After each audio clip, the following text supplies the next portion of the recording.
ខ្ញុំសូមលើកយកតើស្រីឆ្នាំខាលនិងប្រុសឆ្នាំឆ្លូវបានគ្នាជាប្តីប្រពន្ធល្អដែរឬទេការទស្សន៍ទាយឆ្នាំទាំងពីរនោះគឺសម្រាប់អ្នកនៅលាវដែលកំពុងរកគូស្រករក៏ត្រូវអ្នកមានប្តីប្រពន្ធហើយក៏ត្រូវដូច្នេះ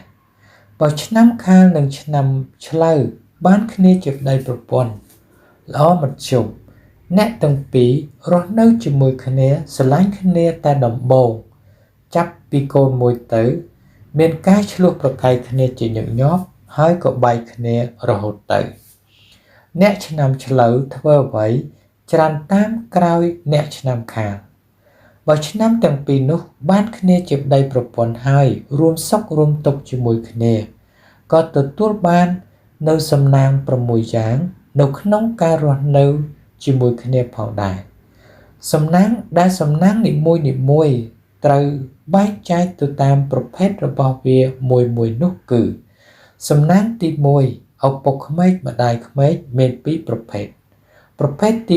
1បានឪពុកក្មេកម្ដាយក្មេកស្លូតបូតស្រឡាញ់កូនចៅចិត្តបាននឹងកូនប្រសាប្រភេទទី2បានឪពុកក្មេកម្ដាយក្មេកកាចរញ៉ាំរញ៉ៅច្រើនចង់បានតែពីកូននិងចិត្តមិនសូវបានជាមួយនឹងកូនប្រសាសំណាងទី2គឺសំណាងដោយសារប្តីប្រពន្ធមាន3ប្រភេទប្រភេទទី1បានប្តីប្រពន្ធជាអ្នកមានឬអ្នកធ្វើការធំប្រភេទទី2បានប្តីប្រពន្ធជាអ្នកមានទ្រព្យធនមធ្យមឬប្រហាក់ប្រហែលនឹងខ្លួនអ្នកប្រភេទទី3បានប្តីប្រពន្ធជាអ្នកមានទ្រព្យធនក្រោមខ្លួនឬអន់ជាងខ្លួនអ្នកសំណាងទី3គឺទឹកចិត្តប្តីប្រពន្ធមាន3ប្រភេទមាន2ប្រភេទប្រភេទទី1បានប្តីប្រពន្ធស្លូតបូតចេះជួយយកអាសាគ្នាចេះឲ្យតម្លៃគ្នាចេះយកចិត្តគ្នាមួយខ្លាំងមួយខ្សោយស្មោះត្រង់នឹងគ្នានិងចិត្តបានជាមួយឪពុកក្មេកម្ដាយក្មេកនិងបងប្អូនប្រភេទទី2បានប្តីប្រពន្ធកាចរអ៊ូច្រើនមានះឬជជែកមិនសូវចេះយកចិត្តគ្នាប្រចាំច្រើនធ្វើបាបចិត្តកូនប្រពន្ធខឹងនិងចិត្តមិនសូវបានជាមួយឪពុកក្មេកម្ដាយក្មេកនិងបងប្អូនសំណាងទី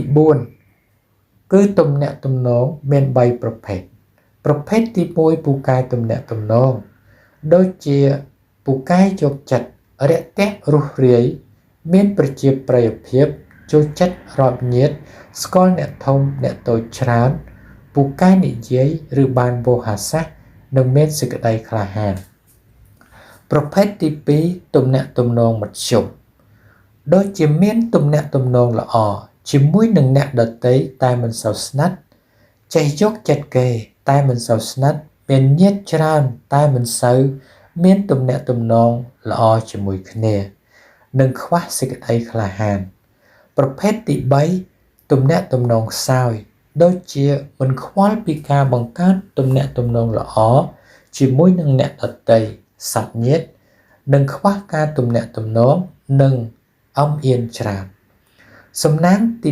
5គឺសំពាយបន់មាន3ប្រភេទប្រភេទទី1មានសំពាយបន់ខ្ពស់ប្រភេទទី2មានសំពាយបន់មធ្យម